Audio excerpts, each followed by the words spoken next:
Guys, for today's video, mag-i-install tayo ng kanyang service entrance wire ng generator na ito. Bali yung generator na to guys, location sa ating poultry ni boss. Ang dating service entrance wire nito guys is 22 mm, which is hindi match dito sa kanyang generator. Bali itong generator na to guys is malaki siya. So I think 75 kVA ata guys itong generator na ito. Bali ang ginawa namin dyan guys, merong professional electrical engineer na nag-visit dito sa poultry ni boss. Bali guys, ang ginawa ng ating PEE is nagkuhan kami dito parallel na conductor yung wire namin. Bali kwanto guys 50 mm, bali 4 wire na 50 mm, isa sa line 1, then isa din sa line 3 dahil 3 phase itong kanyang circuit breaker, itong generator.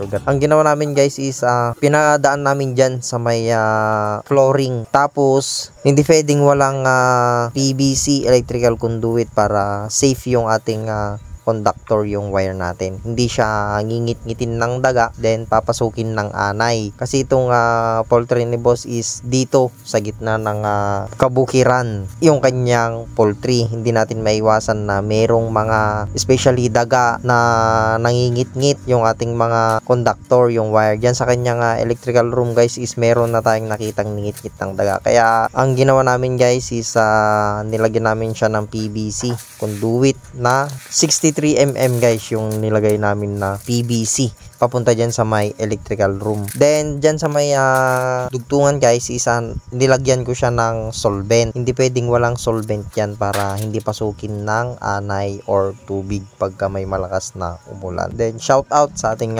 helper dito, si Bro Sidro at si Bro Binoy, ang ating helper dito sa ginawa natin ng electrical works. Bali ganyan kahirap guys ang mag-wire pulling.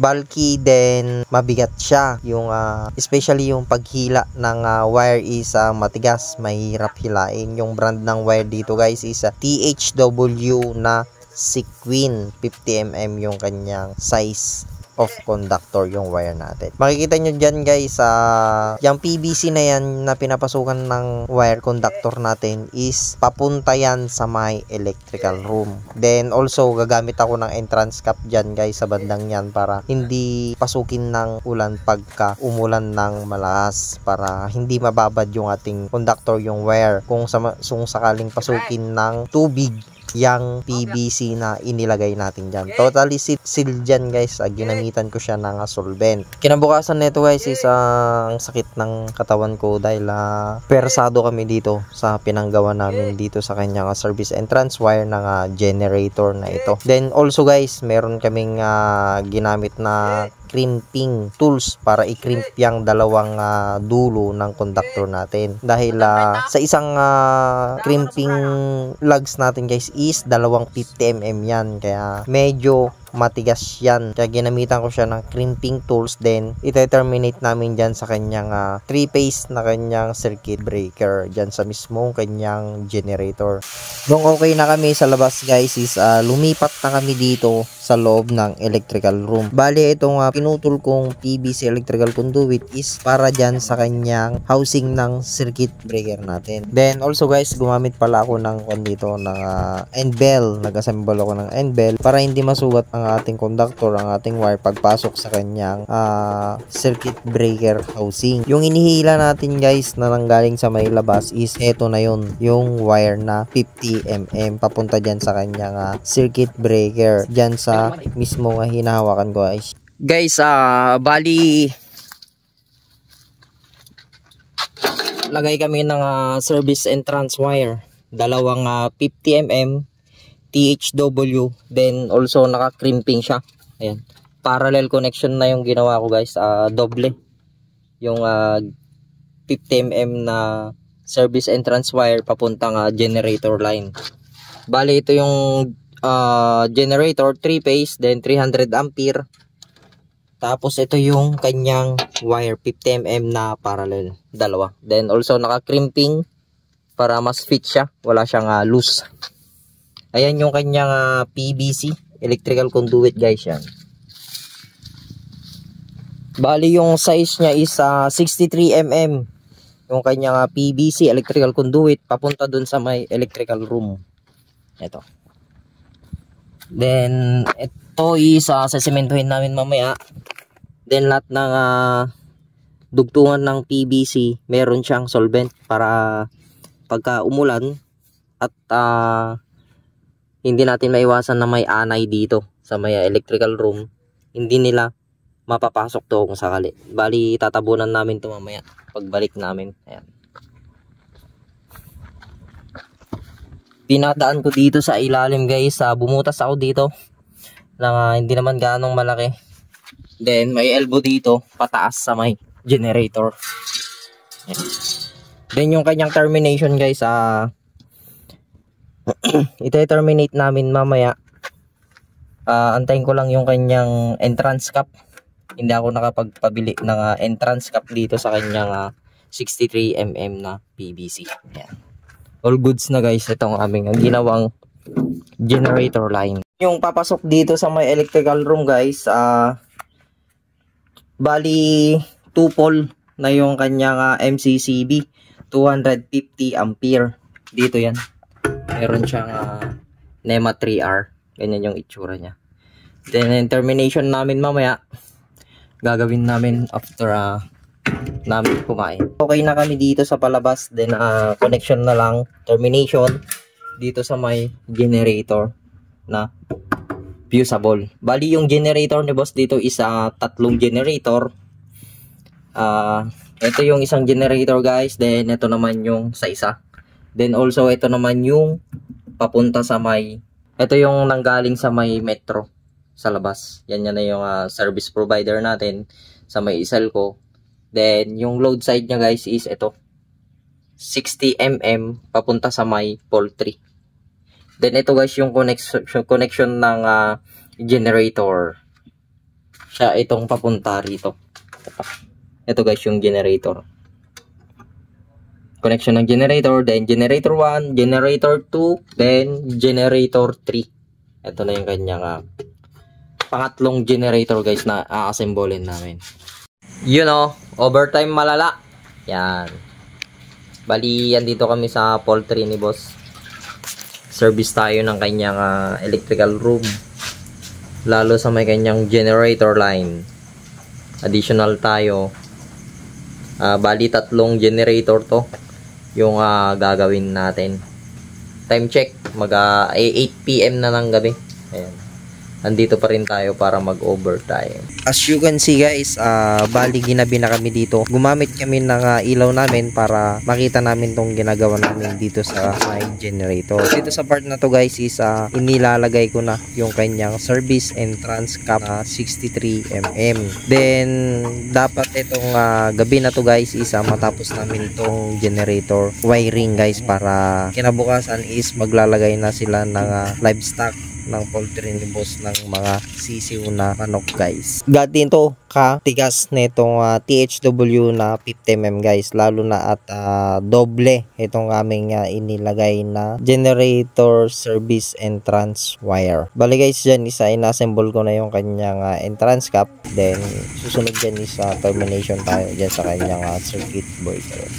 Sa part na ito guys is dinouble check namin itong terminate naming conductor sa may circuit breaker.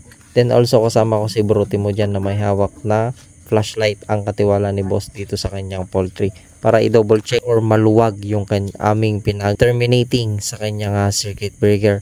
All good naman guys, okay naman na dinouble check namin para iwas tayo aberya, loose connection pagka ginamit nila itong kanyang generator line. Guys, bali nag-ayos tayo ng service entrance ng generator line. Ito 250mm parallel. Then naggumamit ako ng crimping lug. Ayan siya. Crimping ko siya para mas maganda yung kanyang kapit. Then itong may dalawang tape na to, yan yung neutral natin. Ito naman tong line natin. Ito yung kanyang naglagay ako ng one dito is ng pull box. Ito yung kanyang pull box. Gumamit ako ng fit for 300 mm na 2-bolt solderless connector. Ito, dalawa yan. Then, heto yung tapping niya sa may generator service entrance. Dalawang 50 mm, isang 22 mm para sa may bunkhouse.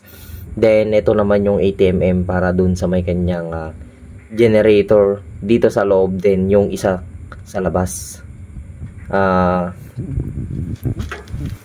Also guys, gumamit din ako ng 50 mm na adapter with lock nut. Then, improvise na end cap. Ito, end bell na 32 mm. Then, gumawa tayo ng end bell na itong 63 mm na PVC. Andito yung kanyang splicing sa may pull box. Ito, hihigpitan na lang namin ito guys para lalagyan namin ng rubber tape then electrical tape.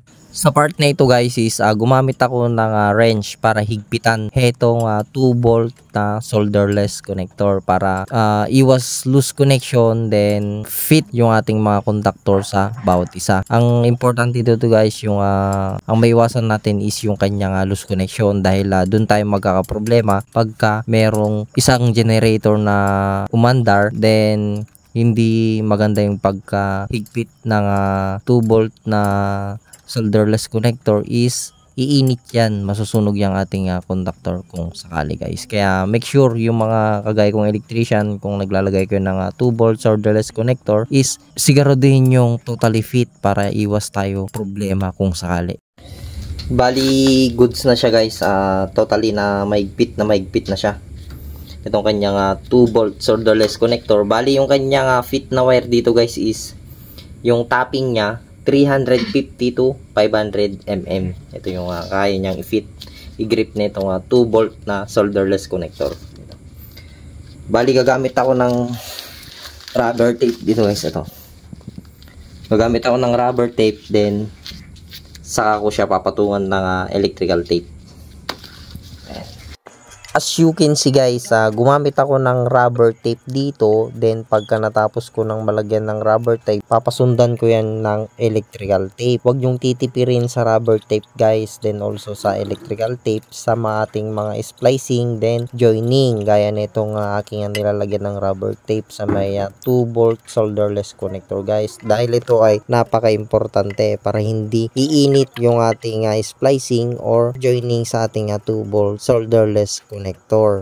Nung okay na guys sa paglagay ng rubber tape then also electrical tape is inassemble ko na tong cover ng splicing box natin. Hindi ito yung normal na splicing box guys. Ito is pinanggamitan namin sa may clinic ni boss. Bali hindi na kami bumili ng full box. Siya pang bibili ni boss at ako nang nagdiskarte kung paano ko inassemble yung manual transfer switch box guys. Bali nilagyan ko siya ng end bell then adapter para hindi masugat yung ating mga conductor, mga wire guys sa loob ng ating manual transfer switch box. Sabi ko kay boss guys na ako na yung bahala didiskarte kung paano ko siya assemblein para siya pa yung kanyang gagastusin para bumili ng full box. Guys, bali gumamit ako ng multi-tester dito para i-test ito nga ginawa nating generator service entrance wire. Pinagana natin, pina-on ko yung isang generator, yung 75 PVA para i-test yung kanyang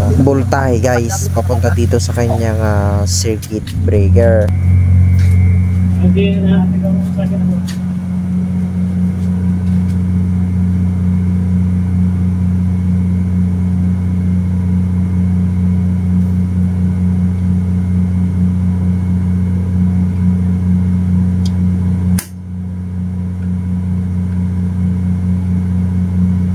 Try ko ba?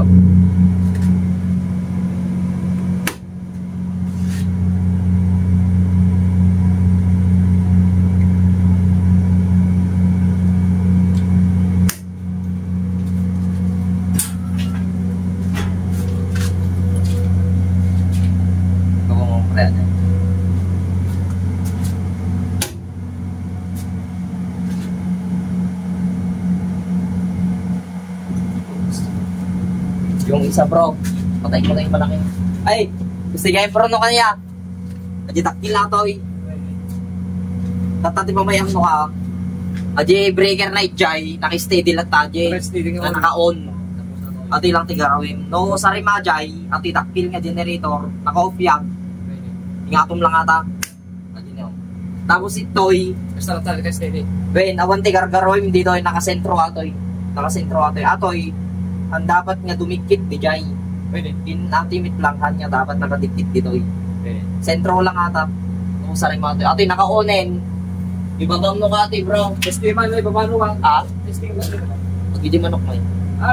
Okay lang.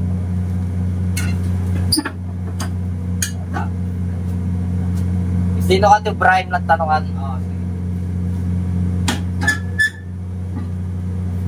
Tapos gayam nung sari imagine nagulong na nga generator, hindi pimatoy. Ibabam mata, tapos atoy, tingaton. Agitiinin niya ti generator ng dawar eh. Atoy bro, kunig, kamuha nga ako ng atoy na mo ipagpaba. Kumbaga ati lang, ato lang. Adyan din nagparin na line 1 eh. Wait. Adyan di aramitin nga line 1 ati awanin eh. Ati di line 3 tayo. Ati may isang generator. Nusa rin mga dagulong na bro nga generator. Sigarad yun nga nakapakay ato eh. Tapos ingat mo ati, isdi lang meet mo eh. Dati lang meet ati. Pwede. Ato eh, ang meet niya mo sa rating nga sampay nung una nakakarimahan. Pero umet lang pinagkaiba na. Nung sa rin matoy, ibabam lang ata, hindi may matoy. Isimit lang ijay nga itong nukab. Okay. Patay mo yung generator na. Patay mo.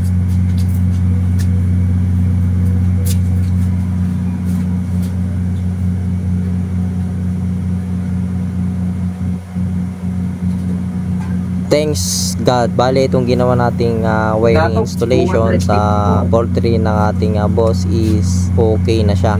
Na test ko na din yung voltahe niya, then na-instruct ko na din yung kanya katiwala kung paano gamitin itong mga generator na 3 piraso para maiwasan natin yung pagkakamali guys. Bago natin tong lisanin guys is dapat masabihan natin yung kanyang katiwala na kung paano yung kanyang gagawin pag pinandar niya yung kanyang generator. Guys, bali all goods na kami dito sa aming ginawaan ng service entrance generator line. Bali gusto ko lang i-share sa inyo yung aking ginawa dito sa poultry ng aking boss. Bali guys, itong aming service entrance ng generator line, nagparallel kami dito 50-50, bali 100 mm. Then also gumamit ako ng crimping lug, itong kanyang termination dito sa may kanyang fuse box para okay siya guys, mas fit siya, terminal lug. Then also meron na akong ginawang improvised na end bell 63 mm, then also 50 mm. Ito guys, walang laman to nilagay ko lang para hindi maharakan itong kanyang matulis na pinangbutasan nung unang gumawa dito.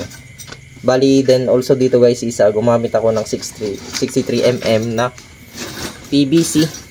Kabilaan meron siyang coupling. Meron din ditong end bell 63 mm, then also 32 mm na PVC para dun sa bunkhouse generator line nila, which is 22 mm.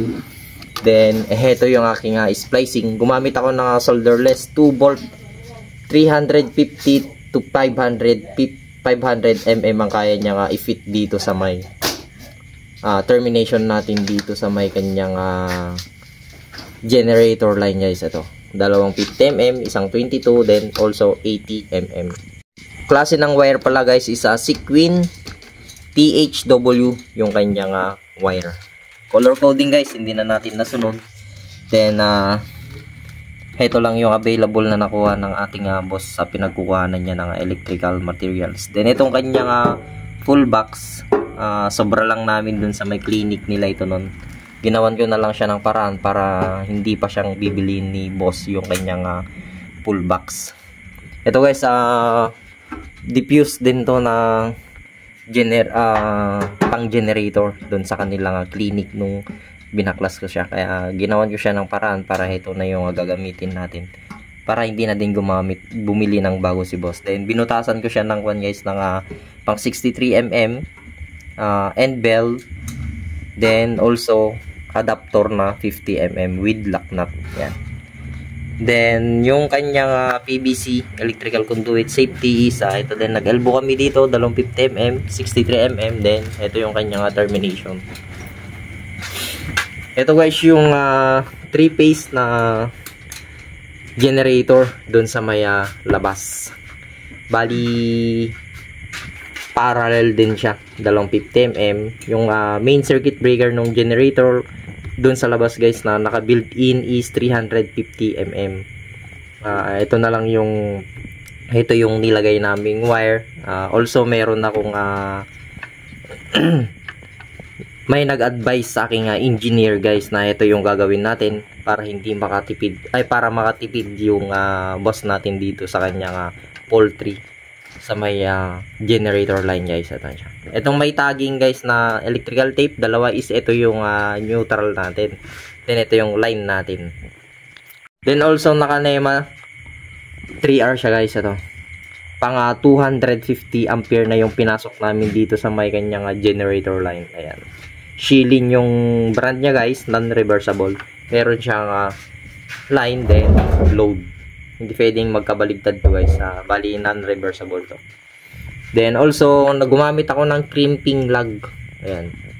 Lahat to guys naka-crimping to para mas totally fit yung kanyang wire. Then also dito sa papuntang kanyang load, naka-totally fit yan. May gamit din ako crimping lug. Ito yung neutral natin. Then sa may load, ito din yung neutral. Ayan. Then malinis yung kanyang NEMA 3R guys dahil nilagyan din natin siya ng end bell. Ito gumawa tayo ng improvised end bell 63mm. Then ayan siya. Malinis siyang tignan. Hindi masusugat yung wire. Ayan. Bali ito na yung guys yung papunta dun sa may labas sa may generator line. Then ito naman yung papunta sa may main fuse box natin doon. Then also ito guys is na-vlog ko na to nung una pero share ko lang pa rin sa inyo. Ito yung kanyang termination. Fusible siya guys sa 250 ampere. Ito yung generator 2 then generator 1. Ayan siya. Bihira na tayo makakita ng mga ganitong fusible na MTS guys. Sa panahon ngayon is puro na MCB pero goods pa to guys. Less maintenance siya, madali siyang i-maintenance yung mga ganitong type ng MTS guys. Then ito na yun yung bago circuit breaker na molded siya guys sa MCCB molded case circuit breaker. Itong pinabili nating circuit breaker nung generator na isa dun sa labas. Yan. Lalagay na natin itong kanyang cover guys para hindi siya pasukin ng mababait nating alaga or insekto dito sa loob.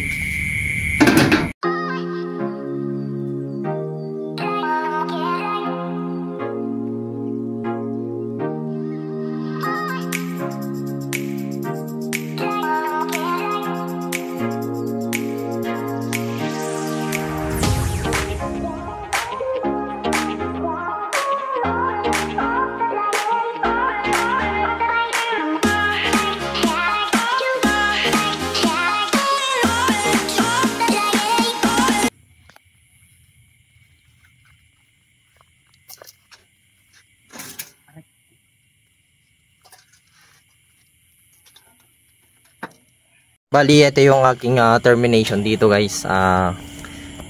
Naka-crimping lug siya. Kabilaan. Ito yung guys, bali yung termination dito sa 3-phase na generator 75 kVA is ang ginawa. Ang pinag-terminate ko dito guys is with crimping lug sa line 1 then line 3. Yung nilagay ko sa aking conductor papunta dun sa electrical room guys sa may MCCB. Gumamit din ako dito guys ng entrance cap para hindi pasukin ng tubig dito. 63mm then also dito sa kanyang pababa. Ayan. Meron dyan yung kanyang 63mm na PVC. Dito sa may kanyang PVC electrical conduit guys is binaon namin dito sa ilalim. Ayan. binaon namin dito, then papunta sa may electrical panel board, sa may generator, then sa may electrical room niya. Bali yan yun, PVC niya 63mm. Sinemento namin dito para hindi magalaw-galaw. Ayan. Okay naman na to guys, maayos naman na namin dito sa labas. So ayun lang guys, share ko lang tong aming dalawang gabi na in overtime para matapos tong kanyang electrical room. I-boss namin dito sa kanyang poultry. All goods na na-testing na namin lahat, then kasado na guys itong ginawa naming electrical works. Bali yung ating Facebook page and YouTube channel guys is same name, Motoelect TV sa aking Facebook page, then also sa YouTube channel Motoelect TV. Then please like and share my Facebook page, Motoelect TV, and also my YouTube channel guys, Motoelect TV. Maraming salamat.